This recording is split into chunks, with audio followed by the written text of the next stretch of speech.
Agora, começou a gravar, Jorge. Aceita a palavra. Câmbio. O espetáculo é uma sociedade. Guy Debord. Vamos lá. Da separação a chover, né? Que a tradução é a separação consumada melhor, né? Do que aquela. A gente vai ler esse prefácio de Feuerbach. Et sans doute notre temps préfère l'image à la chose, la copie à l'original, la représentation à la réalité, l'apparence à l'être. Ce qui est sacré pour lui, ce n'est que l'illusion, mais ce qui est profane, c'est la vérité. Mieux, le sacré grandit à ses yeux à mesure que décroît la vérité et que l'illusion croît.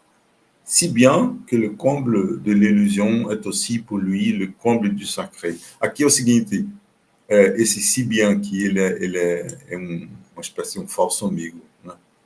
Porque não é se bem que, né?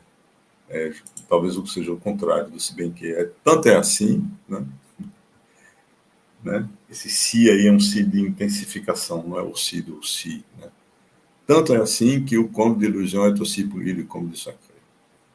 Quer ler a tradução lá, mestre? Então, olha, aqui na tradução, o texto aqui está muito feinho, ele depois vai ficando melhor. A separação consumada. É sem dúvida o nosso tempo. Prefere a imagem à coisa, a cópia ao original, a representação à realidade, a aparência ao ser. Ele considera que a ilusão é sagrada e a verdade é profana. E a seus olhos o sagrado aumenta à medida que a verdade decresce e a ilusão cresce, a tal ponto que, para ele, o cúmulo da ilusão fica sendo o cúmulo do sagrado. Feuerbach, prefácio da segunda edição da Essência do Cristianismo. Pronto. Feuerbach que influenciou Marx. Sim, boa. Então vamos lá. Primeira. Mas deixa eu só comentar. Eu estou mirando aqui o Alberto, como ele está aqui connosco hoje. Alberto, como é que tu recebeste aí este pedacinho do Feuerbach? Eu acho que ele está tão bem isolado, está tão atual. Eu sei, caramba, que texto tão. Não é? É um texto que está tão ajustado ao que se passa connosco hoje. Bem, talvez não possa haver nenhum comentário, não te preocupes, isso é perfeitamente normal. Tá bom. E tu, Jorge, o que é que achas? Diz. Ele ia falar. Meio que deu uma cortada aqui para mim, não consegui escutar a questão, não. Eu até vou aqui botar na tela, porque para ti, não é? Vou deixar mesmo aqui para ti. Eu tenho na Sociedade do Espetáculo, deixem só cá ver a Sociedade do Espetáculo, eu tenho em EPUB, que de facto tem melhor qualidade e pelo menos em alguns pontos vale a pena ler no EPUB, porque principalmente ali, não é? Aqui estava com uma qualidade tão ruim que é difícil até fazer sentido do que está ali a passar. Mas deixem-me só cá eu procurar. Ups. Desculpem se eu demorar um pouquinho, mas é porque eu de facto não estava aqui à espera disto assim. Categorias, medíocres, blá blá blá. Ok. Mas pronto. Onde eu queria chegar era Feuerbach. Eu devia ter feito isto, procurar logo diretamente. Prefácio a segunda, está aqui, pronto, eu boto aí na tela. Olha, estão a ver? Prefácio, está aqui. A separação. Não sei se estão agora a ver o texto, aqui está a melhor qualidade, não é? E o que eu destaquei para vocês é o quão este recorte está tão ajustado ao nosso tempo, como também estava ajustado ao tempo em que o Debord, não é, o colocou aí. É tão... Caramba, é de facto o que eu testemunho. E se ele já estava a sentir isso lá no início do século XIX, o quão adentrados estamos nós nisso hoje. É impressionante, não é? Então isto já realmente anuncia bem o que o Debord quer falar. Pronto. Então eu vou passar para o texto. Jorge, câmbio. Então, só um minuto. La première session. Toute la vie des sociétés dans lesquelles règnent les conditions modernes de production s'annonce comme une immense accumulation de spectacles. Tout ce qui était directement vécu s'est éloigné dans une représentation. Toda a vida das sociedades nas quais reinam as condições modernas de produção se anunciam como uma imensa acumulação de espetáculos. Tudo que era diretamente vivido se distanciou em uma representação. Eu traduzi, mas foi mais o hábito. Fizeste bem, eu prefiro, porque tu, de facto, depois quando eu confronto com a tradução, eu encontro às vezes soluções nas traduções que não são tão boas. Então eu gosto, valeu, eu gosto disso. Mas se para ti for cansativo, diz, não te preocupes. Toda a vida das sociedades nas quais reinam as modernas condições de produção se apresenta como uma imensa acumulação de espetáculos. Tudo o que era vivido diretamente tornou-se uma representação. Olha só. Então, eu vou fazer então o seguinte, eu vou traduzir frase por frase e depois você lê o texto todo, né? Isso, é melhor, eu acho que é um bom jeito, porque às vezes até as frases como tu traduzes evocam coisas legais que vale a pena pensar logo na altura. Massa. Les images qui se sont détachées de chaque aspect de la vie fusionnent dans un cours commun, où l'unité de cette vie ne peut plus être rétablie. As imagens que se destacam de cada aspecto da vida se fundem em um curso comum, onde a unidade desta vida não pode mais ser restabelecida. La réalité considérée partiellement se déploie dans sa propre unité générale, en tant que pseudo-monde à part, objet de la seule contemplation. A realidade considerada parcialmente, em itálico, se é entregue em sua própria unidade geral, enquanto pseudo-mundo à parte, objeto apenas da contemplação. La spécialisation des images du monde se retrouve accomplie dans le monde de l'image autonomisée, où le mensonger s'est menti à lui-même. A especialização das imagens do mundo se encontra realizada em mundo da imagem autonomizada, onde o mensageiro mente a si mesmo. Wow. Le spectacle en général, comme en version concrète de la vie, est le mouvement autonome du non-vivant. O espetáculo em geral, como em versão concreta da vida, é o movimento autônomo do não-vivente. Aqui obrigado pela tradução, estava legal. Não acho que ela vai destoar desta que tem aqui, não é?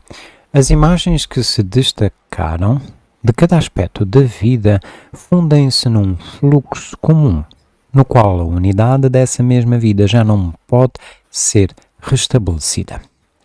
A realidade considerada parcialmente apresenta-se em sua própria unidade geral como um pseudo-mundo à parte, objeto de mera contemplação. A especialização das imagens do mundo se realiza no mundo da imagem autonomizada, no qual o mentiroso mentiu para si mesmo.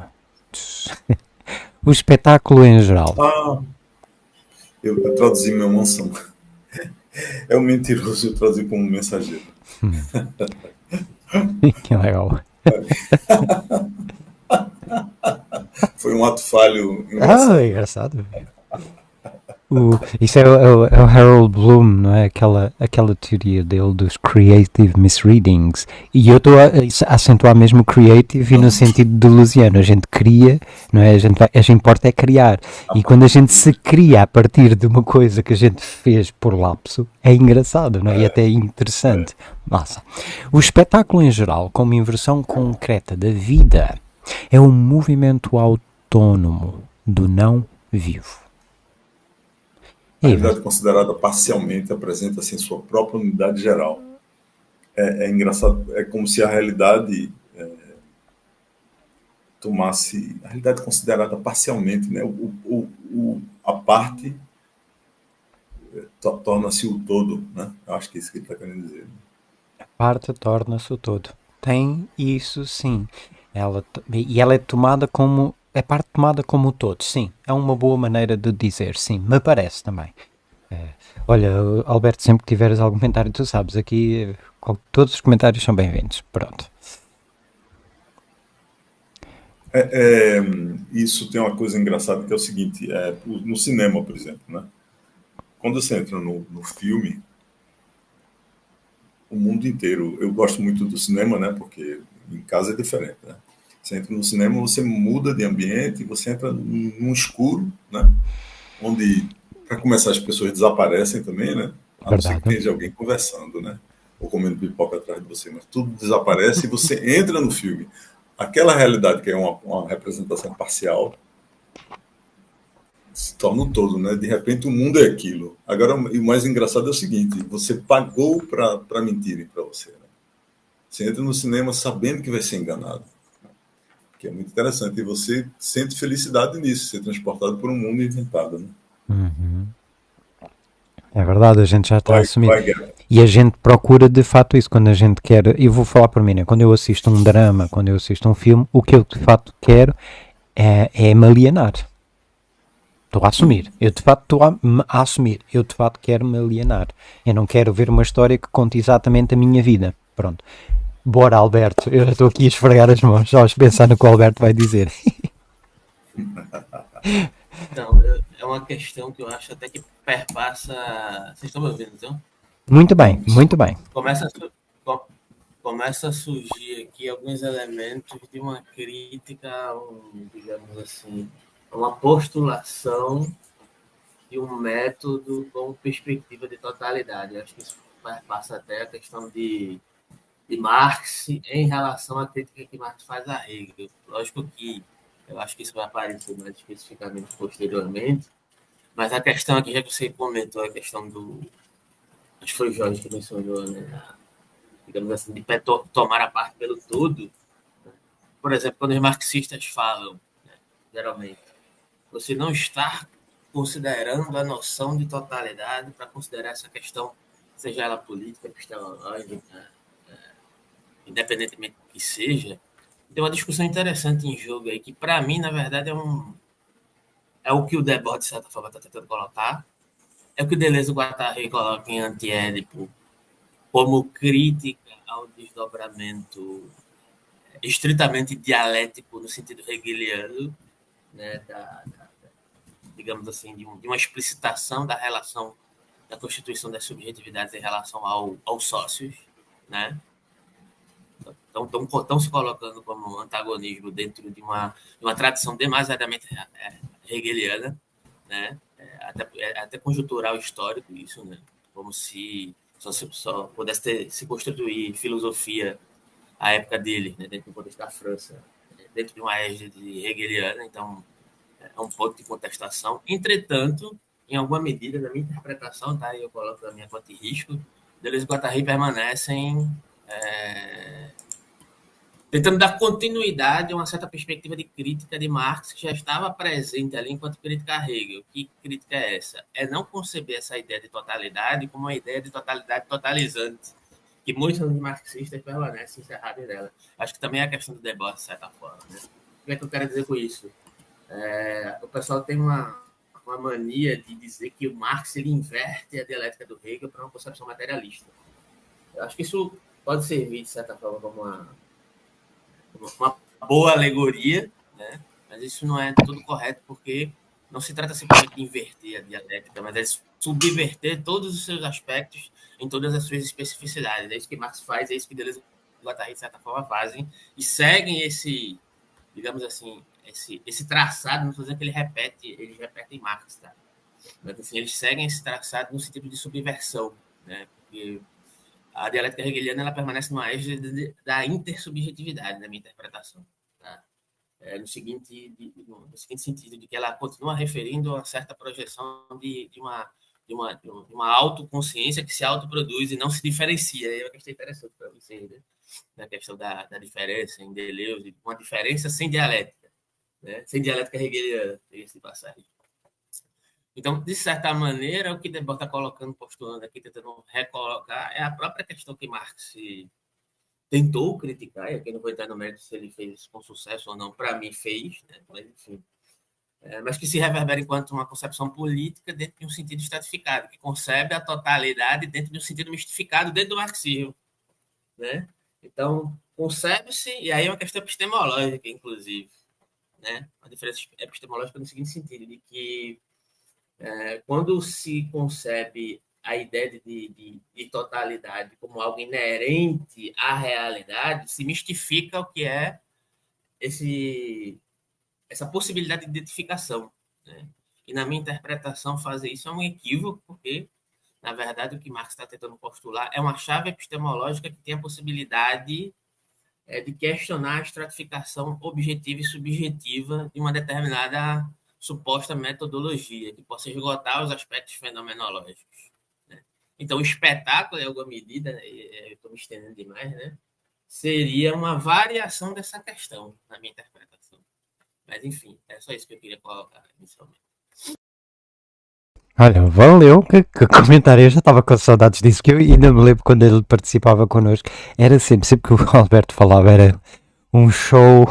Eu ficava, uau, uau. Eu senti o mesmo agora. Que legal, que massa. Valeu. Jorge, e aí? Olha, eu fui botando no bate-papo. São paráfrases, eu não citei porque eu não consigo pegar logo tudo o que tu estás a dizer, do jeito que tu disseste, mas eu procurei ser de fato rigoroso com o que tu estavas a dizer. Se tu detectares, Alberto, alguma omissão ou alguma coisa importante que tu queiras corrigir, corrige, tá bom? Porque isso depois fica, eu guardo o registro. No final do encontro eu guardo o registro do que está aí. Tá bom? Então, bem-vindo, Fred. O Fred conectou-se agora com o computador. Jorge, tu estás mutado. Queres comentar alguma coisa em face disto? É o seguinte, essa coisa da dialética, né, que Hegel, que Deleuze critica, né, é muito engraçado porque tem o professor dele, estava lendo um artigo dele, do Jean Wahl, né, da época que Nietzsche foi redescoberto. E Wahl diz no artigo, é muito engraçado, que ele diz que Deleuze cai na dialética. Né? Porque ele tenta escapar da dialética, Nietzsche tenta escapar da dialética, que é pela multiplicidade. Né? Na dialética você tem aqueles dois polos, né? E em Nietzsche e em Deleuze, sobretudo, é a multiplicidade. Né? E aí tem aquela coisa do mestre e do escravo, que tem também em Nietzsche. Né? Só que aquela coisa da dialética de Hegel, o mestre, o nobre precisa do escravo, né? Tem essa coisa, né? O nobre só é nobre por causa do escravo, o mestre só é mestre por causa do escravo, né? Só que na concepção de Nietzsche, o nobre não precisa do escravo, não. O cara nobre se auto... Como é suficiente a si mesmo, não precisa do escravo. É o escravo que precisa do nobre para dizer não ao escravo, ao nobre, mas etc. Por aí. Vamos lá. Que massa, eu gostei muito de ambos os comentários, pronto. E eu sinto que, a verdade seja dita, com este contexto que o Alberto trouxe, eu me sinto agora mais a entrar dentro do texto. Massa. Ótimo. Vamos lá. Então, vamos chamar isso de seção ou de parágrafo? Parágrafo, né? Então. Isto está escrito, bem, podíamos... eles são, de fato, são parágrafos numerados, sim, podíamos lhes chamar aforismos, mas eles, de fato, como estão todos em sequência, sim, parece que são parágrafos, as coisas seguem uma das outras. É boa, cada parágrafo. Então, parágrafo 3. Le spectacle se présente à la fois comme la société même, comme une partie de la société et comme instrument d'unificação. O espetáculo se apresenta ao mesmo tempo como a própria sociedade, como uma parte da sociedade e como instrumento de unificação. Tudo ao mesmo tempo, né? A própria sociedade, uma parte da sociedade e instrumento de unificação em itálico. En tant que partie de la société, il est expressément le secteur qui concentre tout regard et toute conscience. enquanto parte da sociedade, ele, o espetáculo, é expressamente o setor que concentra todo olhar e toda consciência, toda considération, olhar, né, et toda consciência. Du fait même que ce secteur est séparé, il est le lieu du regard abusé et de la fausse conscience. Do próprio fato que esse setor é separado em itálico, ele é o lugar do olhar abusé, acho que é o olhar extravagante, talvez. Ou, não me lembro o que quer dizer abusé nesse sentido. Só um minutinho. Me dei só um segundo. Abusé seria, acho que é um falso amigo, que é enganado, ludibriado, né? É isso. E da falsa consciência. O lugar do olhar enganado, né? Que foi enganado, né? E da falsa consciência. Et l'unification qu'il accomplit n'est rien d'autre qu'un langage officiel de la séparation généralisée. E a unificação que ele realiza, que o espetáculo realiza, não é nada mais do que uma linguagem oficial da separação generalizada, ou seja, a unificação é separação, né? Essa coisa do regard abusé, la fausse consciência, que a gente estava dizendo do cinema, né? Que você, mas vamos lá para a tradução. Olha, valeu pela leitura e tradução. Então, o espetáculo apresenta-se ao mesmo tempo como a própria sociedade, como uma parte da sociedade e como instrumento de unificação. Como parte da sociedade, ele é expressamente o setor que concentra todo o olhar e toda a consciência. Pelo fato desse setor estar separado, ele é o lugar do olhar iludido e da falsa consciência. A unificação que ele realiza é tão somente a linguagem oficial da separação generalizada. Linguagem oficial, né? Essa linguagem oficial. É muito legal. A gente só leu 13 e eu já estou aqui. Caramba! Eu pensei, isto é um subsídio só do que eu partilho com vocês. Eu pensei na noção de soft power. Vocês sabem o que é, não é? Os americanos usam e abusam dela para, pronto, têm as suas razões, mas usam e abusam dela e de facto é assim que projetam muito do seu poder, não é? A gente fica imaginando cenários, às vezes até mesmo históricos, sempre à luz de uma certa interpretação hollywoodesca ou outra, não é? Que projetada pelos mídias americanos. O soft power. Eles investem muito dinheiro nisso. Então essa para ver como instrumento de unificação. Está aqui, instrumento de unificação. Pensei nisso, o soft power. Pronto. Mas a unificação que realiza é tão somente a linguagem oficial da separação generalizada. Isso. Por unificar, ele mostra a generalização, a separação, né? Sim, e depois, estás a ver, depois assume um papel de uma realidade que é mais real que o real. Porque passa a ser a linguagem, né? Passa a ser a linguagem oficial. E a gente já está, não é, tomando como esse instrumento de unificação. Todos temos essa linguagem. Todos partilhamos da mesma consciência que é, e isso a gente sabe, uma falsa consciência. Caramba, que coisa tão legal. Tem o setor está separado, né? Ou seja, pelo fato de é uma ligação lógica aqui, né? Se o setor é separado, então ele é o lugar do olhar iludido. Legal. Alberto, tens aí algum comentário para fazer? Bem, ele botou no bate-papo. Queres ler o que botaste no bate-papo? Aqui tem, eu sigo essa investigação. Ok, isso foi em relação ao texto que o Jorge tinha falado antes. Ok, sei. E agora, em relação a este parágrafo, algum comentário? Só para comentar um pouco da questão do Michael Hart, que o... Fala um pouquinho mais alto, Alberto. Por favor. Que o Jorge melhorou agora? Agora está ótimo, obrigado. Melhorou. Esse texto tenta desdobrar exatamente a questão de que essa essa querela, né, de Deleuze com a questão da dialética, dizendo que Deleuze elabora uma forma interessante de se apartar da dialética, pensando paralelamente a questão da diferença, sem um sentido de enfrentamento. Né? Mas referente a essa questão aí do soft power e etc. e tal, para mim é mais uma questão, né, de desdobramento de como, digamos assim, determinadas questões que são exploradas como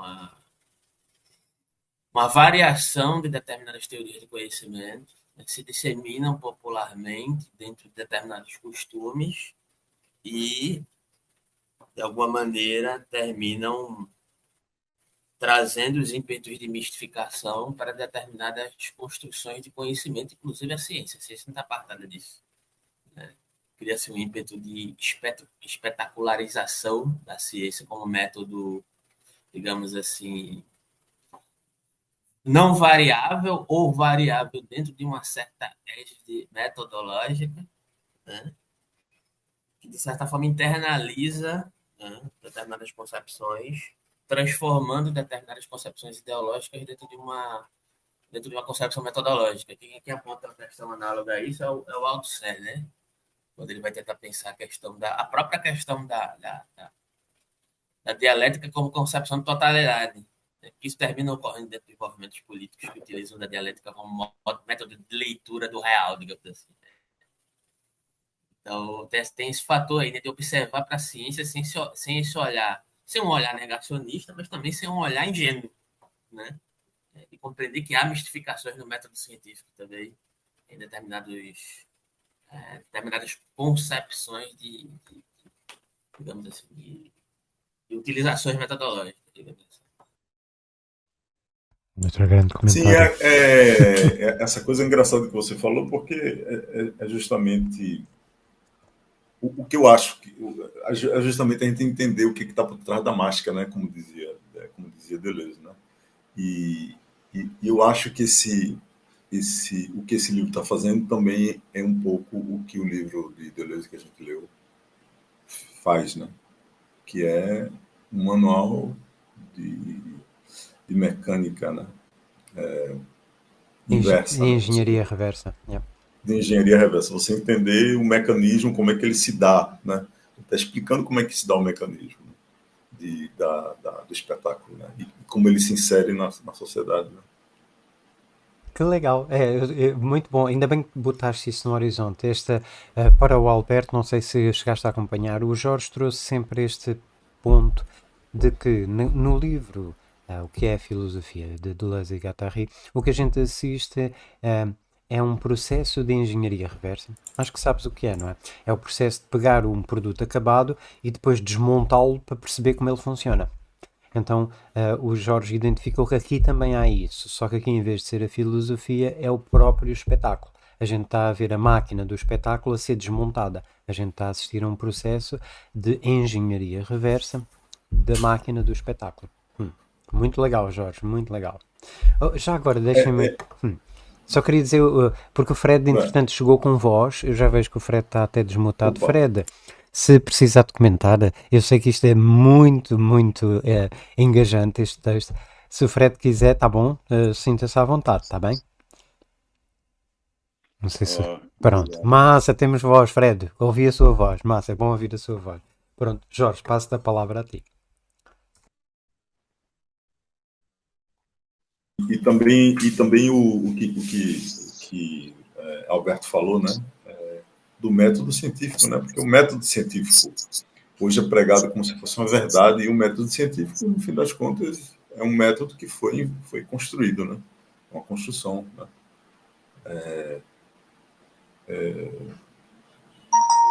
Às vezes se diz, quando a gente faz essa crítica ao método científico, se diz assim, então o que é que substitui, né?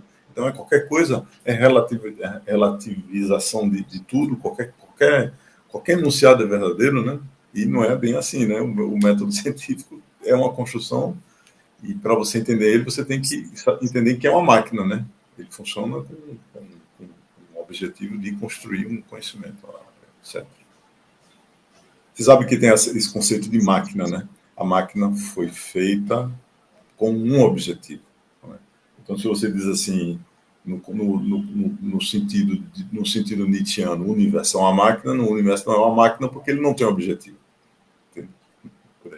Olha, o Alberto, Alberto, ainda bem que botaste isso no comentário, ele escreveu aí, não é? Se quiseres falar sobre, porque eu sinto que de facto é uma lacuna minha, assumo já, eu não li o Antiédipo, já ouvi falar, mas ouvi falar pouco, e sei sim que há esse, lá aparecem muitos conceitos importantes que depois têm, né, ocupam um lugar de destaque na filosofia de Deleuze e Guattari. E tu trouxeste esse do processo de maquinação. Queres falar sobre isso, Alberto? Já agora? Câmbio.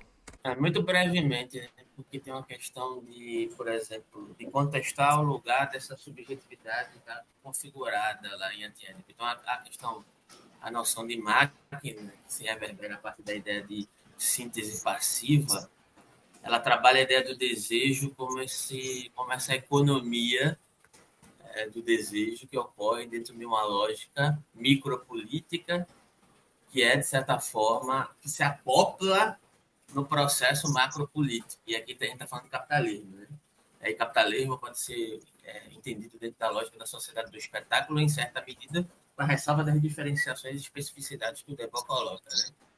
Mas, assim, as sínteses passivas, elas são estados pré-subjetivos. Isso me lembra até Nietzsche, de certa forma, né? Quando ele fala da produção da ideia de consciência e etc. e tal, né? Do estado pré-moral, de um estado de pré-moralidade, né? Porque o que é postulado lá em Deleuze e Guattari antiético, pelo menos inicialmente no texto, né? A partir da ideia de desejo, é um desejo que se reverbera não como um processo racionalizado, mas um processo dentro da égide de racionalidade comum. Tá? Estou dizendo que há algum tipo de irracionalismo ali, como alguns comentadores de quinta categoria costumam colocar esses pensadores. Né?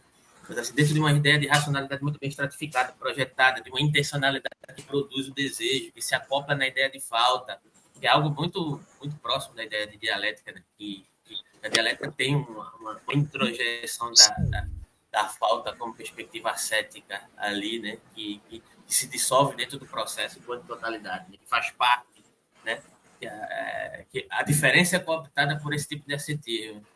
Então, em Deleuze e Guattari, essa ideia de síntese passiva é uma tentativa, na minha interpretação, da metodológica, de apresentar os processos de não intencionalidade de um eu a partir do ímpeto de produção maquínica do desejo, entende? Então, o desejo se produz a partir dessa ideia de síntese passiva, que é muito uma questão próxima da ideia de Spinoza de afetos passivos, né? aquilo que ele afeta sem você conseguir projetar exatamente de que maneira ele afeta. E a dificuldade é justamente criar hábitos, né? Hábitos no sentido orgânico, amplo, de Deleuze guattariano, né? De entendimento, digamos assim, não consciente, não racional, para poder ocorrer de outras formas em relação ao desejo. Né? E a dificuldade é justamente essa, né? Dentro de um sentido micro, como é que isso se apregou dentro do aspecto macro, porque, na verdade, o sistema macropolítico, que se reverbera a partir do capitalismo, e posteriormente do neoliberalismo e a sua intensificação, né? Ele consegue fazer muito bem essa leitura, digamos assim, dessa produção maquínica do desejo que se acopla facilmente, inclusive de formas extremamente cooptadas, né? Não conscientes, não racionalizadas, no sentido comum. Né?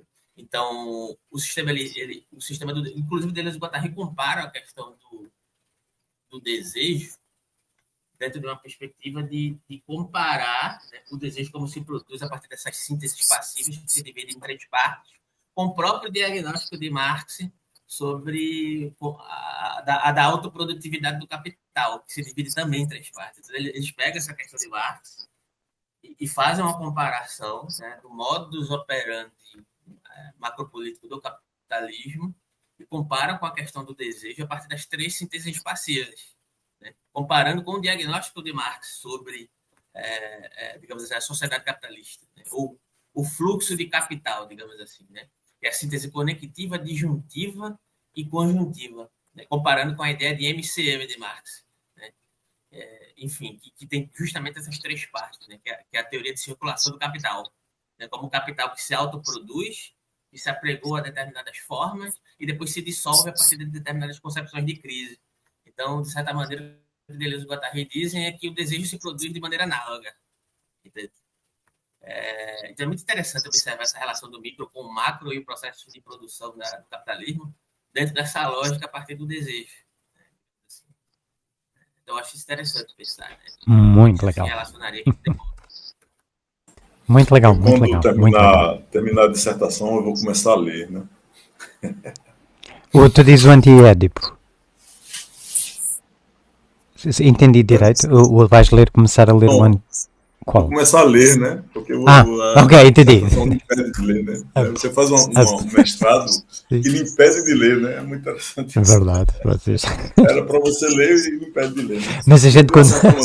A gente quando... E outra não, né? Eu quando ouço o Alberto a comentar, eu tenho essa sensação também, tipo, eu não ando a ler. Eu não ando lendo. As sacadas que este homem tem são absolutamente geniais. Muito, valeu muito, Alberto. Olha, de novo, se detectares aí alguma incorreção da minha parte no que eu vou tentando transcrever, não é? Eu vou tentando aí resumir, corrige, tá bom? Porque de facto eu estou só a querer ser o mais rigoroso com o que tu dizes, para aprender. Câmbio. Pronto, passo-te a palavra, Jorge. Câmbio. O parágrafo 4, le spectacle n'est pas un ensemble d'images, mais un rapport social entre des personnes médiatisées par des images. O espetáculo não é um conjunto de imagens, mas uma relação social entre pessoas mediatizada por imagens. Fabuloso. Olha, eu vou pegar, isto é realmente muito bom, eu vou só pegar numa coisa que o Alberto botou no bate-papo pré-filosófico, não sei se depende, não sei se depende de como se entende filosofia aqui, talvez não, eu de facto não posso dizer, mas em Deleuze e Guattari sim, porque o pré-filosófico é precisamente esse campo da intuição, está mais próximo da imanência, sim. Plano de imanência, né? Sim. Ele está mais próximo do plano de imanência, já que não está de todo no controle de nós e do que a gente possa pensar sobre. Ele é o corte do caos. Então ele chega, sem se anunciar, ele simplesmente acontece. Então está no lugar da intuição, do subjetivo e do que for, né? Ou até do inconsciente. Mas olha, legal, tem o sentido, o maquínico é orgânico, não em um sentido biologizante. Ok. Corpo sem órgãos. Ok, massa. Este momento aqui, eu vou ler então em português. O espetáculo não é um conjunto de imagens, mas uma relação social entre pessoas mediada por imagens. Isto é um aforismo muito bom. Genial, é muito bom. Poxa, aí, todos eles dão para comentar, mas eu deixo este para vocês, se quiserem comentar, ou então passarmos para o seguinte, já que isto vai sempre em sequência, isto vai cada vez ficando melhor, eu estou cada vez a gostar. Um parênteses, eu li isto há muitos anos, e eu lembro quando li, foi assim, isto foi uma fase em que eu estava a ler por ler muitas outras coisas, e eu pegava no que fosse, vamos dizer, famoso, lia, para dizer que li, fui lá, marcar o carimbo no passaporte, mas lembro quando li isto, havia momentos em que eu lia qualquer coisa nele e eu dizia, massa, mas foi sempre assim esparso, a momentos. Havia um montão de texto que eu não estava de todo a acompanhar. Eu agora já vejo que de fato isto merece uma leitura com atenção, porque tudo está em sequência, tudo está de fato argumentado de um jeito muito legal. Câmbio. Pois, então, parágrafo 5. Le spectacle ne peut être compris comme l'abus d'un monde de la vision. Le produit des techniques de diffusion massive des images. Só um minutinho. De boa. O espetáculo não pode ser compreendido como o uso indevido ou abuso, né, nesse sentido, de um mundo da visão. o produto das técnicas de difusão maciça das imagens. Il est bien plutôt une Weltanschauung devenue effective, materiellement traduite. Ele é antes, ou ele é ao contrário, eu acho que é uma Mundivisão. Mundivisão, tornada efetiva, materialmente traduzida. C'est une vision du monde qui s'est objectivée. É uma visão do mundo que foi objetivada. Obrigado pela tradução, tá? Tudo muito correto, né? Tudo bem preciso. O espetáculo não pode ser compreendido como o abuso de um mundo da visão, o produto das técnicas de difusão maciça das imagens. Ele é uma Weltschauung que se tornou efetiva, materialmente traduzida. É uma visão do mundo que se objetivou. Desculpem, vou já comentar. Não há nada a dizer, eu subscrevo, é de fato assim. Isto é como tu dizias, Jorge, agora faz todo o sentido para mim. Isto é a máquina do espetáculo a ser desmontada. E eu estou a ver as peças, eu estou de fato a ver as peças e eu só tenho que reconhecer. Estas são as peças. Não tenho nada que comentar, é só isto. Poxa, olha, o Alberto já está aí também a ferver de ideias. Junta-te a nós, então, bora, partilhei o que está-te a chegar, Alberto. Se quiseres, claro, eu não mando, é? Muito rapidamente, né, falando sobre a questão das imagens e... Se você puder falar um pouquinho mais alto. É porque o microfone tá meio estranho. Melhorou agora? Tá ótimo. Muito, tá ótimo.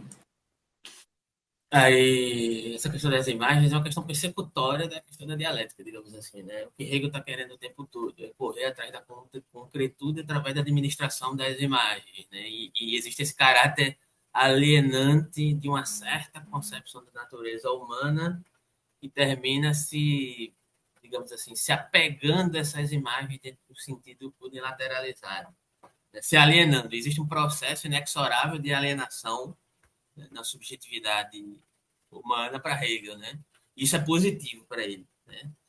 Para Marx, não necessariamente, né? Só que aqui tentando trazer para a questão do Debord, quando ele fala sobre essa ideia de uma visão de um mundo que se objetivou, é interessante tentar compreender o que ele está querendo dizer com objetividade. Não estou dizendo que eu saiba, tá? Estou dizendo que talvez seja uma questão interessante, porque perpassa esses dois pensadores, porque em alguma medida, aí mais uma vez anti-Édipo, né? A questão intelectual do anti-Édipo não é contestar os processos de ideologização como produção de reificação. Reificação, em outras palavras, é a produção de uma certa objetificação estratificada, né? Mas é de entender que, na verdade, os processos de objetividade eles precisam de uma certa variação. E é dentro dessa lente que eles leem Marx, né? Então, é só essa questão, né? Como é que o Debord entende essa ideia da objetividade, né? Acho que isso é uma chave interessante. Muito. E ele é apresentado, de outros, né? Ouvindo de outros, ele é de fato apresentado como um pensador marxista. Então, tudo o que tu disseste, posso garantir, no tanto que aprendi de outros, que tu tens razão. Tu estás a entender-me corretamente, Alberto. Massa, cambia. A gente podia, quando a gente lesse o parágrafo, né? Eu vou chamar de aforismo, é melhor, né?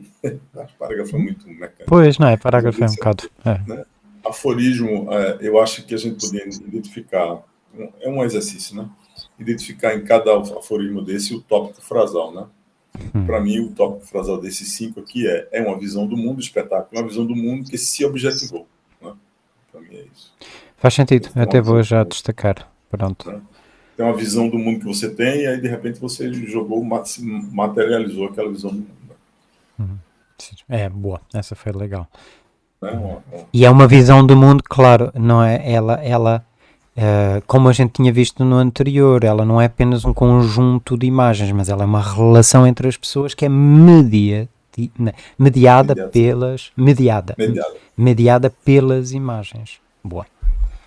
Massa, estou a gostar muito. Pronto, olha, temos aqui um aforismo maior. Aforismo número 6. Número 6. Le spectacle, compris dans sa totalité, est à la fois le résultat et le projet du monde de production existant. O espetáculo, compreendido em sua totalidade, é, ao mesmo tempo, o resultado e o projeto do modo de produção existente. Il n'est pas un supplément au monde réel, sa décoration surajoutée. Ele não é um suplemento ao mundo real, sua decoração sobreposta, né? Ou seja, adicionada, né? A mais. Il est le cœur de l'irréalisme de la société réelle. O espetáculo é o coração, o centro do irrealismo da sociedade real. Sous toutes ses formes particulières, information ou propagande, publicité ou consommation directe de divertissement, le spectacle constitue le modèle présent de la vie socialement dominante. E sob todas as formas particulares, seja informação ou propaganda, publicidade ou consumação direta de diversões, o espetáculo constitui o modelo presente da vida socialmente dominante. Il est l'affirmation omniprésente du choix déjà fait dans la production et sa consommation corollaire. Ele é a afirmação, o espetáculo é a afirmação onipresente da escolha já feita na produção e sua consumação corolária, né? Ou seja, uma conclusão lógica, né? Forme et contenu du spectacle sont identiquement la justification totale des conditions et des fins do sistema existant. Forma e conteúdo do espetáculo são identicamente. Obrigado, Fred. A justificação total das condições e dos fins do sistema existente. Le spectacle est aussi la présence permanente de cette justification en tant qu'occupation de la part principale du temps vécu hors de la production moderne. O espetáculo é também a presença permanente dessa justificação total, enquanto ocupação da parte principal do tempo vivido fora da produção moderna. Eu acho que o tópico frasal aqui é o primeiro, né? O espetáculo compreendido em sua totalidade. Verdade, concordo contigo. Então, boto aqui agora no português. Então, considerado em sua totalidade, o espetáculo é ao mesmo tempo o resultado e o projeto do modo de produção existente. Não é um suplemento do mundo real, uma decoração que lhe é acrescentada. É o âmago do irrealismo da sociedade real. Poxa. Sob todas as suas formas particulares, informação ou propaganda, publicidade ou consumo direto de divertimentos, o espetáculo constitui o modelo atual da vida dominante na sociedade. É a afirmação onipresente da escolha já feita na produção e o consumo que decorre dessa escolha. Forma e conteúdo do espetáculo são, de modo idêntico, a justificativa total das condições e dos fins do sistema existente. O espetáculo também é a presença permanente dessa justificativa, como a ocupação da maior parte do tempo vivido fora da produção moderna. E aí, agora passa a bola para vocês. Eu queria comentar só isto. Bem, eu passei e depois não passei. Sou um mau jogador, mas não é isso. É que parece que eu fiz assim uma finta, não é? Não é isso. Mas é que eu, de fato, uma coisa que me ocorreu pensar, eu estou mais, talvez um pouco paralelo, mas para introduzir a vocês, como eu fiquei aqui a pensar. Quando nós propusemos ler este livro, uma questão que veio uma questão que surgiu à baila na nossa discussão foi o facto disto ter marcadamente um viés marxista, o texto. O que foi identificado na altura, podia trazer problemas, já que infelizmente há muita má leitura de Marx, como também há muitos marxistas, não é Marx? Muitos marxistas ou marxianos que tendem a dar mau nome a Marx. Então, pronto, eu fiquei em suspenso, mas uma das coisas que a gente disse na altura, né, que a gente combinou foi, bora ler, para a gente também não ter medo dos textos, o texto chega como chega e a gente vê o que faz.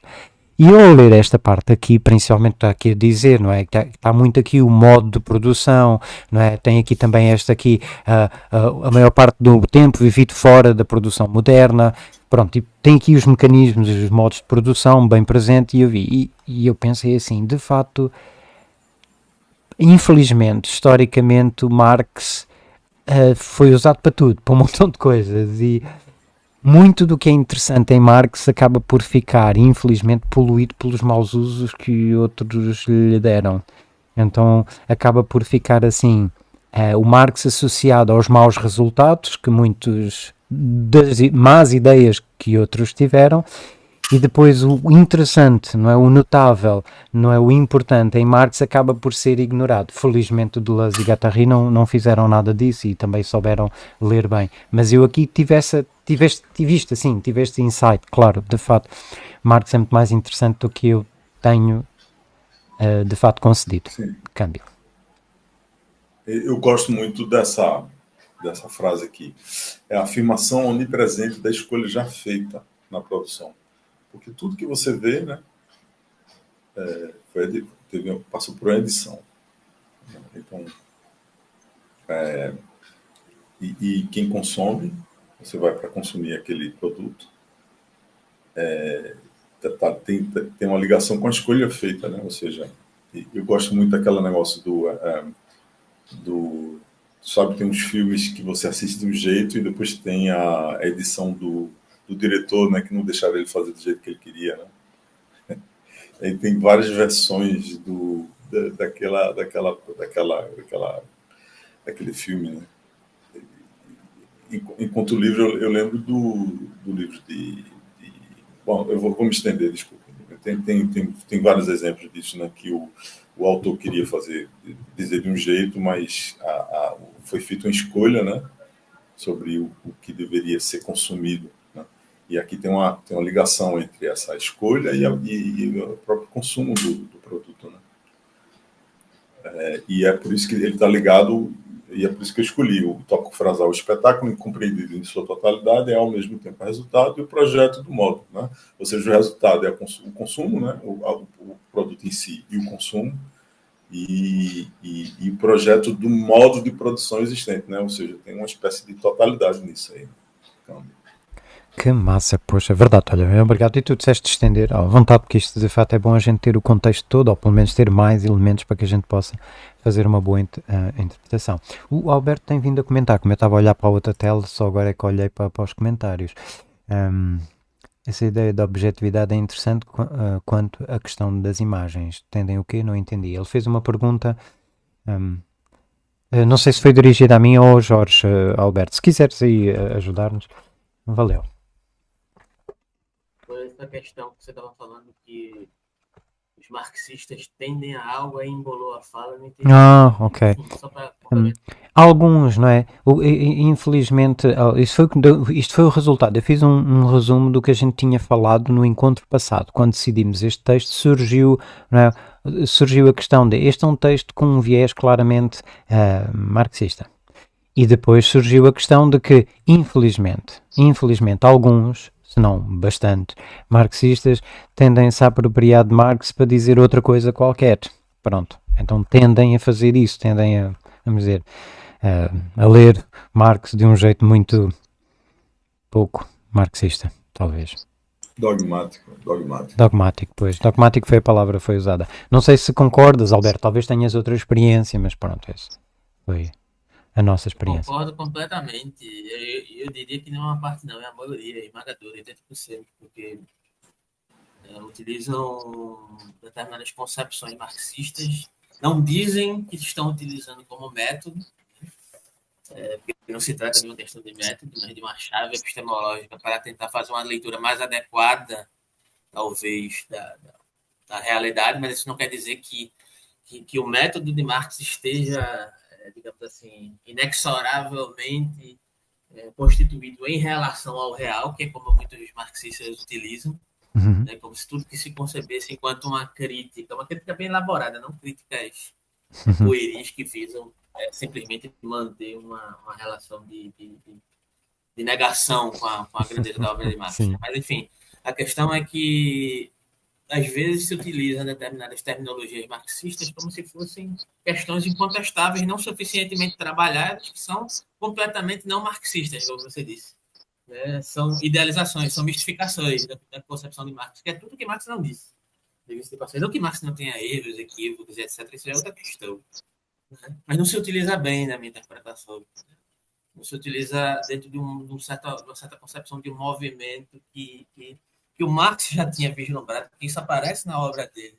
Mas ainda há essa dificuldade grande, inclusive quando vai se tentar utilizar, transportar o que Marx falou teoricamente para uma prática política, isso se torna muito mais complicado ainda, porque tem a questão de como é que você vai montar isso dentro de uma atividade coletiva extremamente weberiana, formalista, que são os partidos políticos. Aí já é outra complicação também, né? Aí reverbera na questão do socialismo real, etc. e tal. Isso é outra história também. Né? Mas, assim, eu acho que tem uma dificuldade de leitura mesmo por parte de muitos marxistas que se dogmatizam por entender que aquilo está, de certa forma, inequivocamente sustentado pela realidade. E não é bem essa questão de Marx. A questão de Marx é oferecer uma chave epistemológica para desmistificar, digamos assim, certas concepções de realidade que se apresentam de forma unilateral. Né? E ele faz isso, inclusive, com Hegel. Tá? Assim, eu acho que muita gente ainda não conseguiu entrar nessa chave de leitura de Marx. Muito massa. Alberto, o que você diz me lembra sempre um negócio que eu penso, que é o seguinte: os marxistas confundem a teoria marxista, acontece muito com os marxistas, né? Mas confundem a teoria com a própria realidade, né? E como você disse, é uma chave epistemológica para você entender a realidade. É uma chave, mas eles confundem a chave com a própria realidade. E isso acontece com o pessoal da analítica também. Eles confundem a chave analítica da filosofia analítica com a própria realidade. Os enunciados são uma coisa, né? A palavra é uma coisa. A lógica está no mundo. A lógica não está no mundo, cara. A lógica é uma chave epistemológica de ler o mundo, né? Mas a lógica, a matemática, os cálculos, a estatística, eles não estão no mundo. Os estatísticos confundem muito também. As leituras que a gente ouve, né, da estatística. A estatística reflete a realidade do mundo e não é verdade, né? Senão não precisava nem de estatística, né? Estatística é um cálculo, cara, matemático, né? A partir de dados, né? E você tenta compreender a realidade, né? E depois tem uma interpretação. A nossa estatística não está aqui hoje, né? Aí por isso que eu estou dizendo essas coisas. E você não pode confundir, e eu estou inspirado no que Alberto falou, né? A chave com a própria realidade, né? Eu acho que isso acontece com muita frequência.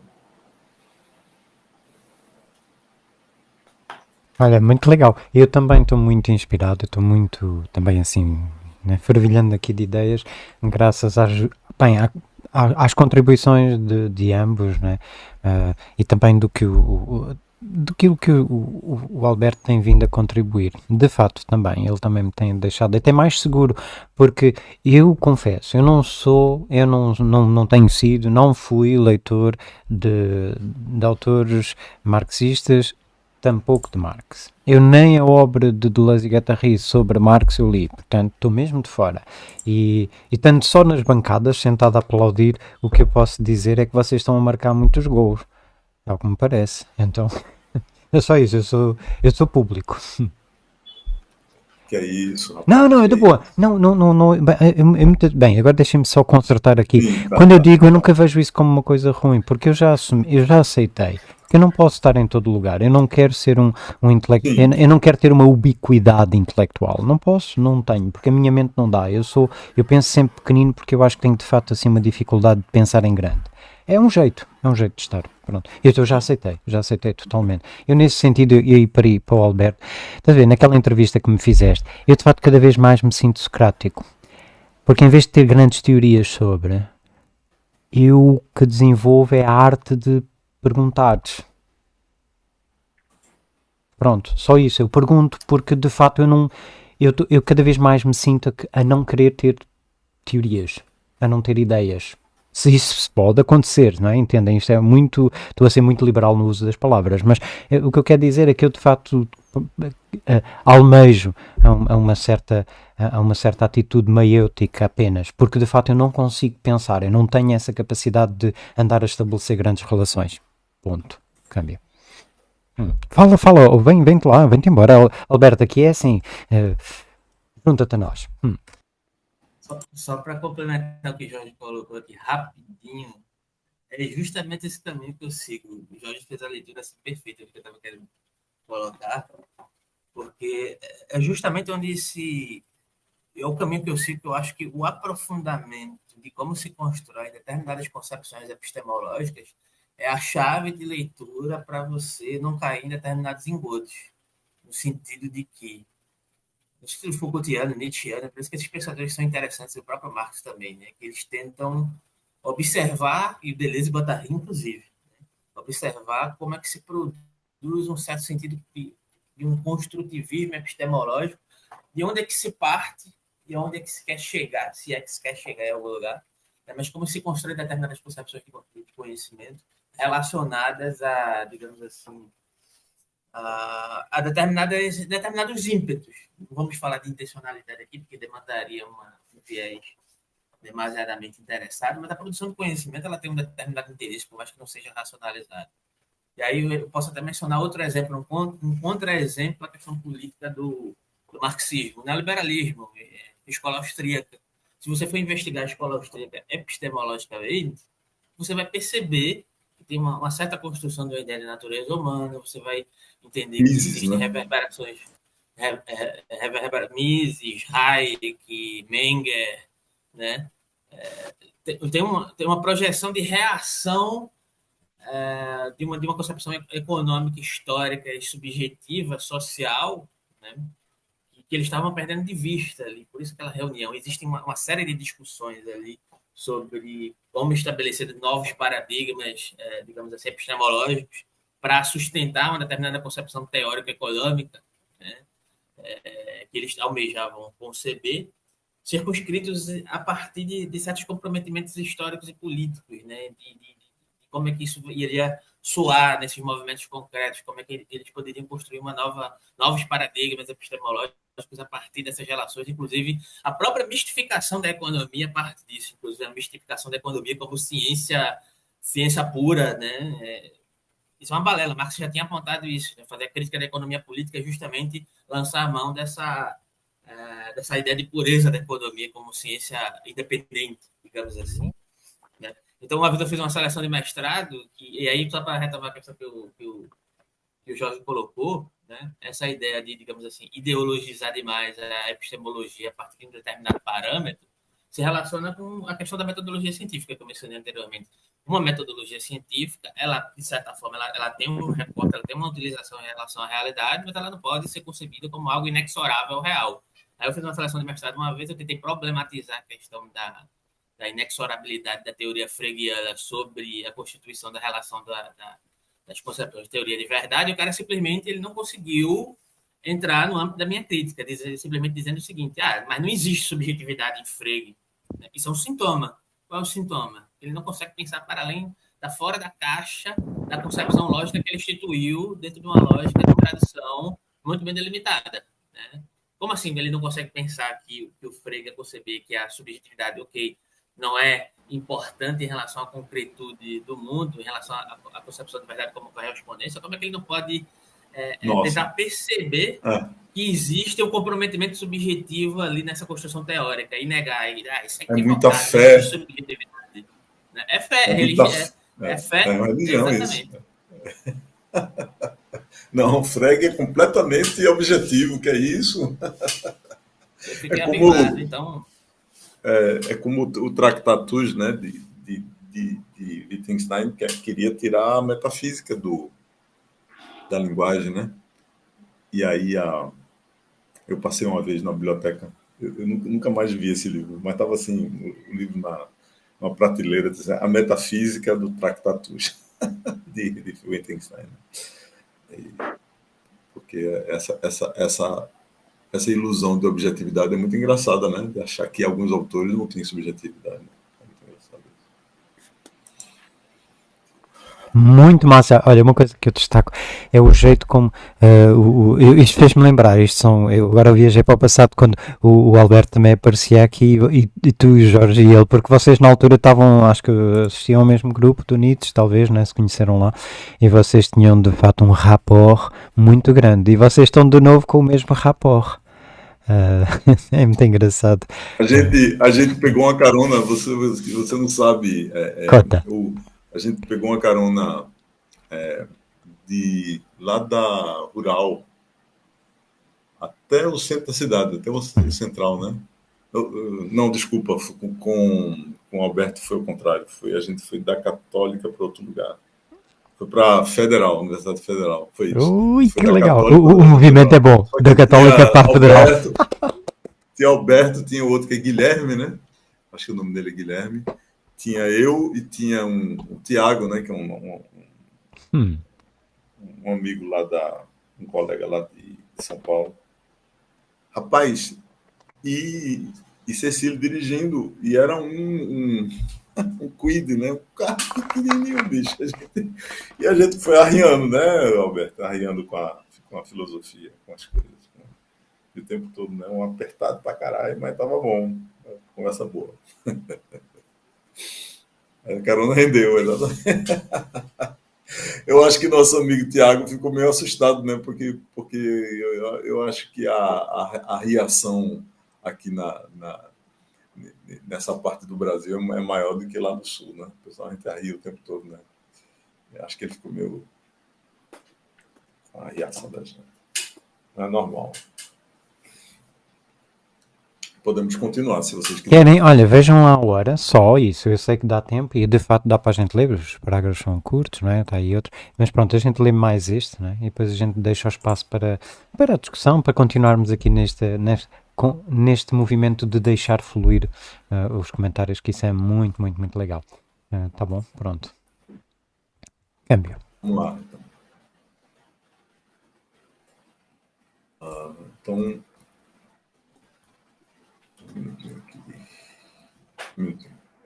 Vamos lá. Parágrafo. Aforismo 7, número 7. La séparation fait elle-même partie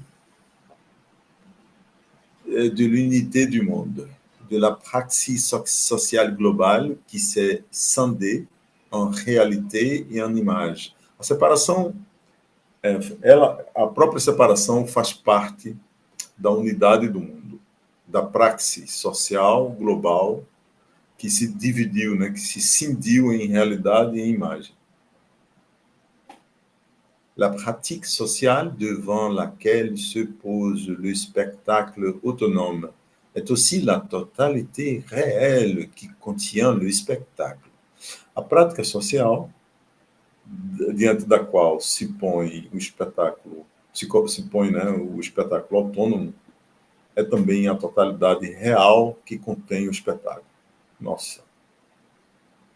Mais la scission dans cette totalité la mutile au point de faire apparaître le spectacle comme son but.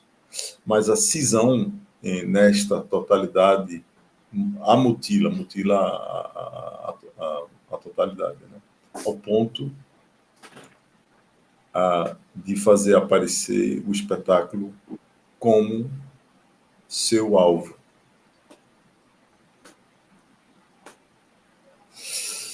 Le langage, ou seja, o espetáculo é o alvo, né? É nesse sentido que ele está querendo dizer.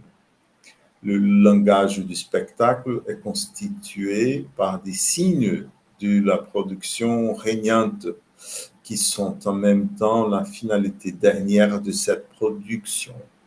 A linguagem do espetáculo é constituída por signos da produção reinante, que são ou os signos, né, que ao mesmo tempo a finalidade última desta produção.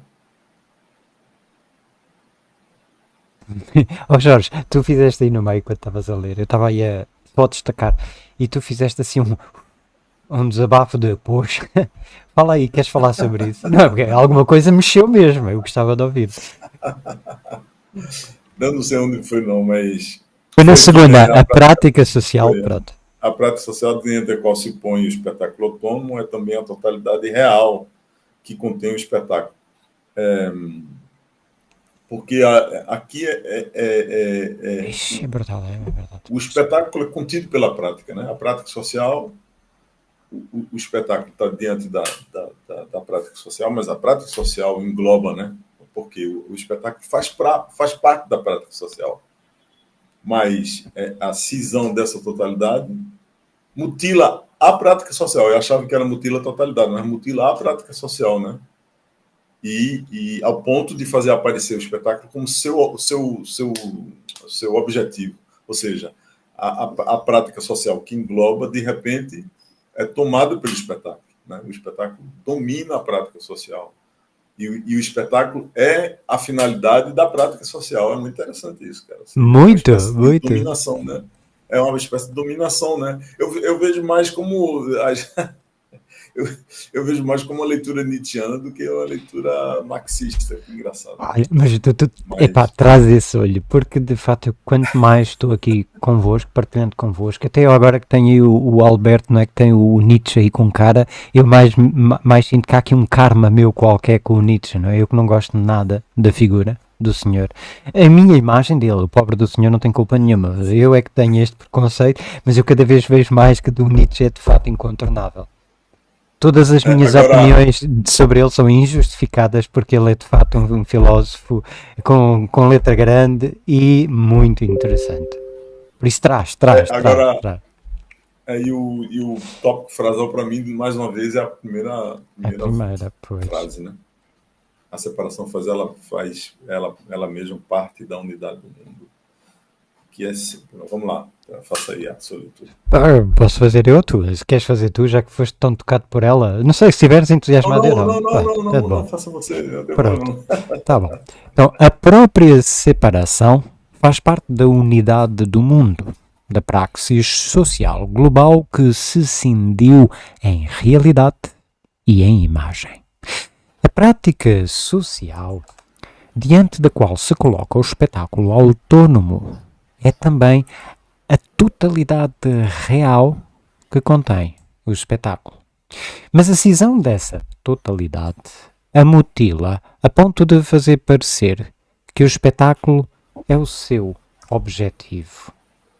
A linguagem do espetáculo é constituída de sinais da produção reinante, que são, ao mesmo tempo, a finalidade última dessa produção. Pronto, li. Epá, isto é muito legal. Estou aqui a deixar o espaço aberto para vocês, por favor, não tomem como eu dando autorização, não estou, eu quero é mesmo ouvir. O Alberto botou aí já no bate-papo. Deixa-me recomendar um autor, Carlos Henrique Escobar. Ele tenta combinar o materialismo de Marx com um certo materialismo em Nietzsche, próximo a estas questões que o Jorge colocou. Olha aí, Jorge, para ti, não sei se conhecias, para nós, mas principalmente tu que estás a estudar o Nietzsche Deleuze e muito Nietzsche, vê lá. Jorge, Alberto, queres tu acrescentar alguma coisa, já que falaste do autor? Antes que ele diga, como ele me mencionou, né? Fui mencionado, então. Essa coisa do um certo materialismo em Nietzsche, né? Você sabe que não sabe, mas talvez não saiba, mas os nietzschianos, né? Os estudantes, estudiosos de Nietzsche recusam o materialismo em Nietzsche, né? Materialismo no sentido de que não existe matéria. O que está por detrás da matéria você sabe disso, né? Você até acusou no bom sentido, né, Nietzsche de ser um atomista, né?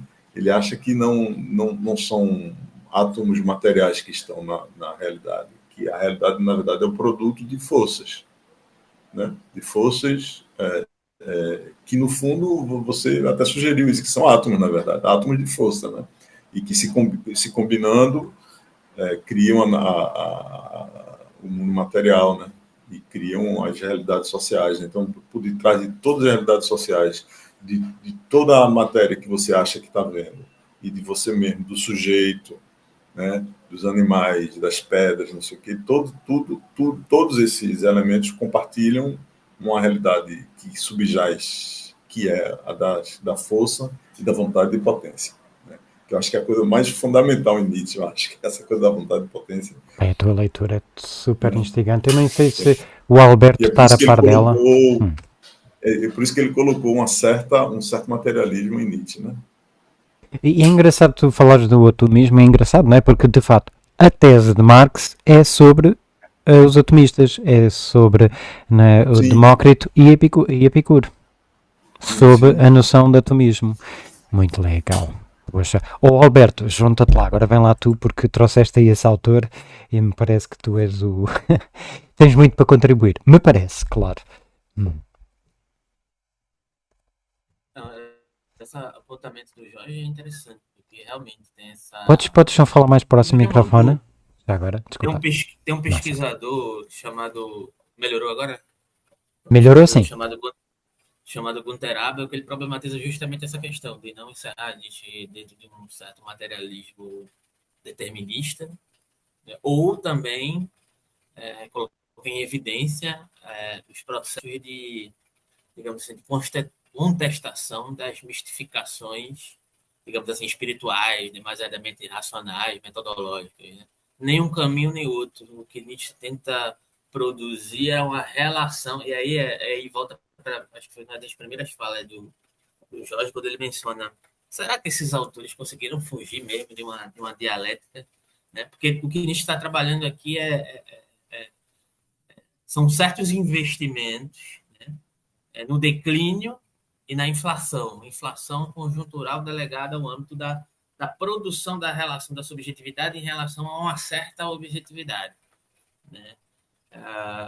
O que eu quero colocar, né, e aí eu deixo isso aqui em aberto, porque tem discussões várias sobre isso, inclusive entender que a dialética ela não pode só ser circunscrita nos parâmetros hegelianos, que investem num certo tipo de dialética que introjeta determinadas concepções, digamos assim, intersubjetivas, mas, por exemplo, como coloca Fanon, em vez de fazer uma dialética do reconhecimento, produzir uma dialética da oposição, digamos assim, né? Dentro de uma êxtase mais aristotélica, né?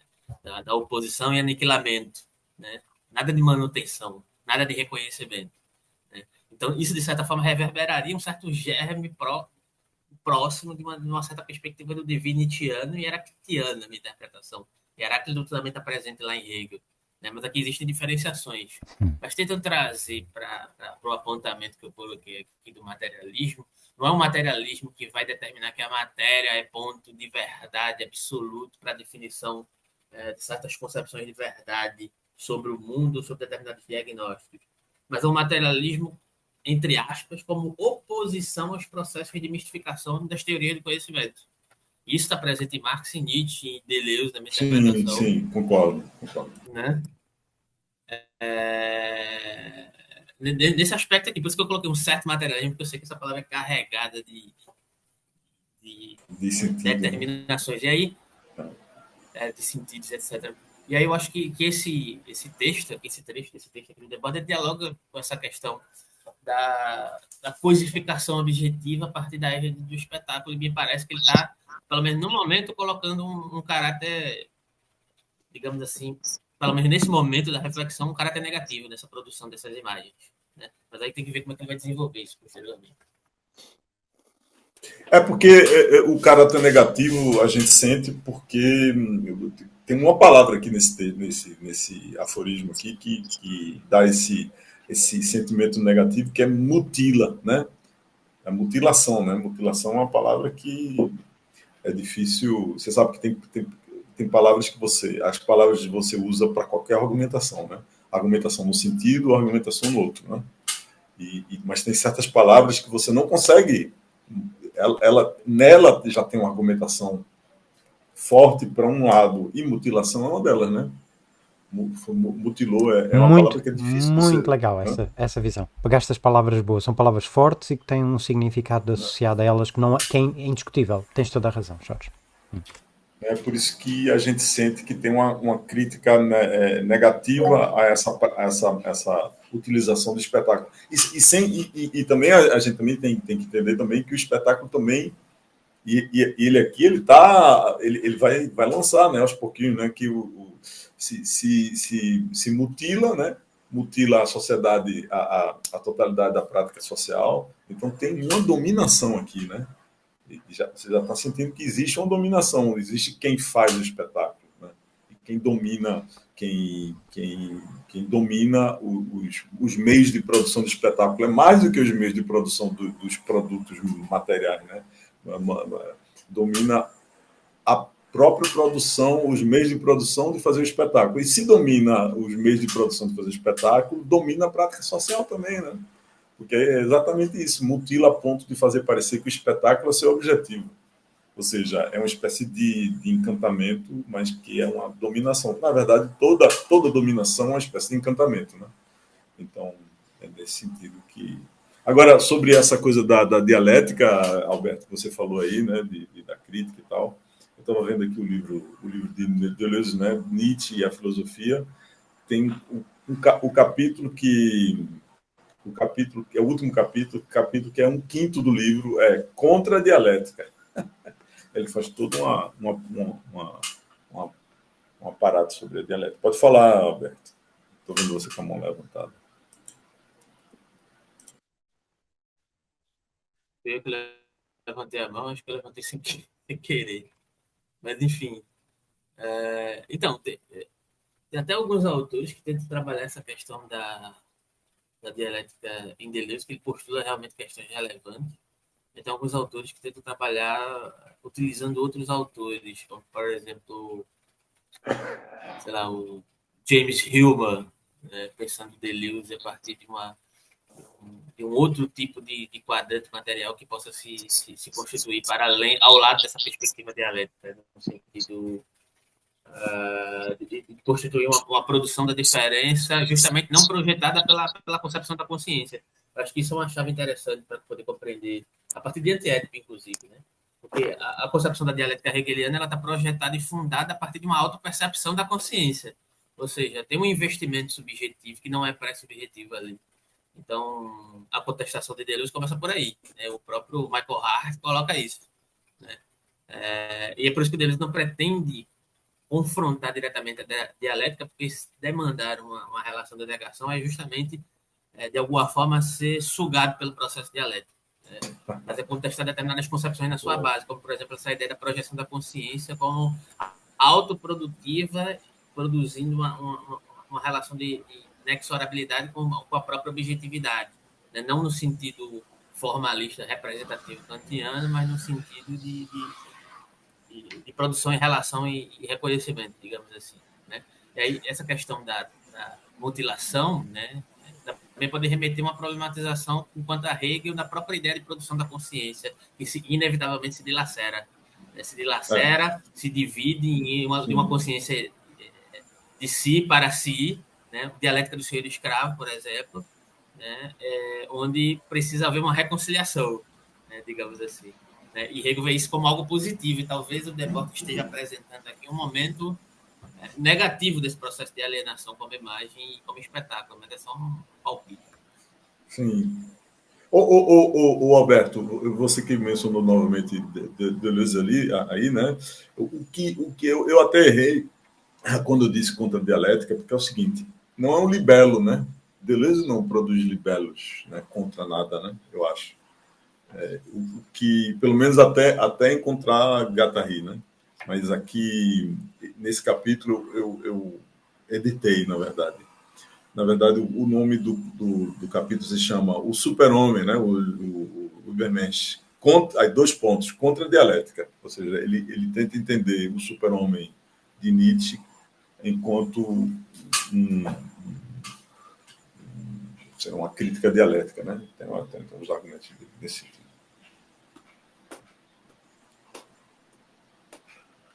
Que vocês querem ler mais um aforismo? Dá para eu tinha eu quero fazer quero falar um pouquinho, mas já não quero falar sobre, podemos ler depois, mas eu gostava, uma coisa que me ocorreu aqui, que tem a ver só mesmo com o encontro, com o horário do encontro, gostava de vos perguntar, temos aqui o Fred, o Filipe, bem-vindo, eu não te dei as boas-vindas, porque entretanto estávamos aqui nesta dinâmica, mas é bom te ter aqui.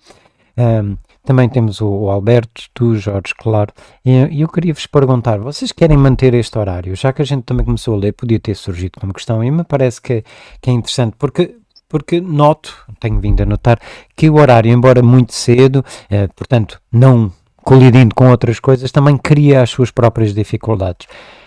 Para vocês, partilhem comigo se podíamos botar noutro horário e se sim, qual? Por exemplo, eu também vejo que o Alberto também não pode bem este horário. E porquê que eu trago isto? O que eu acrescento é porque, de facto, ter o que faz estes encontros interessantes é a presença de cada um de vocês. São vocês que fazem estes encontros interessantes, não é? Eu sozinho leio de um jeito, mas eu não leio do jeito que a gente lê aqui. Então, pronto, o Alberto botou, por mim pode manter o horário, porque se eu não conseguir participar, não vou conseguir participar em qualquer horário. Pronto, ele já deu aqui a sua posição. Fred, diga. A que horas vocês começaram hoje? À hora, perto da hora, mas por volta das 7. Pois é, felizmente quando eu entrei ainda estava, vocês ainda não tinham terminado, eu pensei que eu ia pegar no fim. É que eu tenho tido dificuldades sérias de entrar às 7, mas teoricamente eu manteria às 7, mas pelo meu estado agravado de saúde, tem sido bem difícil eu entrar às 7, sabe? E hoje, particularmente, que eu tenho de preparar a casa para receber um computeiro para mexer nos computadores e tal. Eu não sei, eu gostaria que ficasse entre 7 e 8, no máximo 8 para começar. Mas eu estou meio confuso, assim, indeciso. Eu sei que sair do período da manhã da quarta-feira não vale a pena. Eu acho que vai sempre que permaneça na quarta de manhã. Né? Não gosto de tarde nem noite. Sim, Fred, legal, foi muito bom, obrigado pelo retorno. Pronto, o Fred aqui disse 7, ele manteria o horário, senão, como tem tido dificuldades de saúde, nem sempre consegue se juntar às 7. Se houvesse alteração, teria de ficar entre as 7 ou as 8. Mas legal, Fred, portanto já temos até 2 votos em manter o horário. Filipe e Jorge, quanto a vocês? Antes eu quero agradecer, né, o espírito solícito de sempre, né, do capeleiro, né, de fazer questão, assim, de reunir os colegas, até, né, eu queria agradecer particularmente, mais uma vez, né, a tua incansável vontade de, inclusive, dar aquela ligação, assim, né, direto para mim, às vezes para o Fred, entendeu? Hoje mesmo perdi a tua ligação, inclusive, né? passei direto, né? Com sono e o cansaço, tu sabe, né? E não consegui realmente escutar nem mesmo o alarme, nem a ligação do capeleiro. Então, enfim, eu gostaria realmente que esse horário combinasse com todo mundo, né? Quanto mais, né? Embora seja realmente difícil, às 7 horas, né? Devido a essa questão, né, de acordar cedo e o cara dorme geralmente muito tarde, mas quanto mais favorecer a maioria, né? Eu me conformo, estou lá. Eu levaria mesmo com essas dificuldades, tem problema nenhum. Pronto, olha, legal. Tanto que- Valeu. Valeu pelo retorno. É, Valeu pelo retorno, porque tu estás a dizer, né? Da tua parte o que te importa, o que é mais importante para ti é que de fato haja um consenso maior e Isso. que seja qual for o consenso, tu estarás lá. Peguei bem? exato, Pronto. exato. Massa. Exato. Pronto. Então, olha, falta o Jorge. Se bem que a gente já tem os votos, né? Pelo menos para esta. Eu gosto desse horário, cara. Porque se for botar no tarde ou de noite, você às vezes está fazendo uma coisa, está voltando, está em outro lugar. E no vai outro perder, dia? entendeu? E se fosse no outro dia? Em vez de quarta, já agora porque o horário, Pode pronto. Mesmo na segunda, né? Mesmo na segunda. Preferem Mas a quarta? Querem manter na quarta? Às mesma hora, a hora pode ser próxima. na quinta também. Pode ser na quinta tem o GEM, né? Mas é a partir das 10h30. Pode ser Olha, também. podia ser um aquecimento para vocês depois já chegarem com todos estimulados para o GEM, por Why exemplo. not? Olha, então olha, pelo Assim, menos mas eu não vejo- Pensa nisso, eu não- pensa nisso. Pronto. Eu não vejo razão de mudar de dia. Pronto. Eu gosto muito de 7, porque aí você já 9 horas já acaba, 9h30, né? Sim, Aí isso. já tem amanhã ainda, né? Ainda tem amanhã. muito tempo a produzir, não é? No teu caso a dissertação, muita coisa etc, para fazer. claro. Mas não, valeu, eu trouxe a questão do horário até mesmo para, como o Filipe também mencionou, congregar o maior número de pessoas interessadas para que a gente possa fazer disto, não é? Sim. um encontro interessante, Sim. não é? Como tem vindo a ser. Então, legal, olha, eu gostei muito do retorno, a gente mantém, pronto, a gente foi só... Levantei, já está decidido. A minha opinião eu vou também como o Filipe. A minha opinião é a mesma do Filipe. Onde vocês estiverem, eu estou lá. Pronto. E como vocês estão, a maioria está inclinada a manter o mesmo horário, a gente fica. Pronto. Legal. E sendo agora que já são 9h17, eu vou então. Pergunta para todos. Posso parar a gravação e dar por terminado o nosso encontro? Jorge, Alberto, Filipe, Fred. A gente terminou ou vai lendo um aforismo? Bem, olha, eu estava a assumir que a gente podia ficar por causa da hora, né? Mas vocês como Tá bom. Pode ser. também Yeah, eu até digo por causa de visando também a Cecília, já que a gente está no 7, aqui no aforismo 7, assim ela quando chegar, e ela também tem uma leitura muito interessante de Marx, e eu pensei nela hoje, se estivesse aqui a Cecília, ela ia com certeza ela ia se engajar. Pronto, mas então, massa. Então, olha, posso então interromper a gravação, Jorge? Pode sim. Obrigado. Alberto, estás de acordo? Filipe, Fred, posso interromper a gravação? Pode. Pronto, valeu a Ok. vocês os dois. Então, tá bom, então vou interromper. Eu gostaria de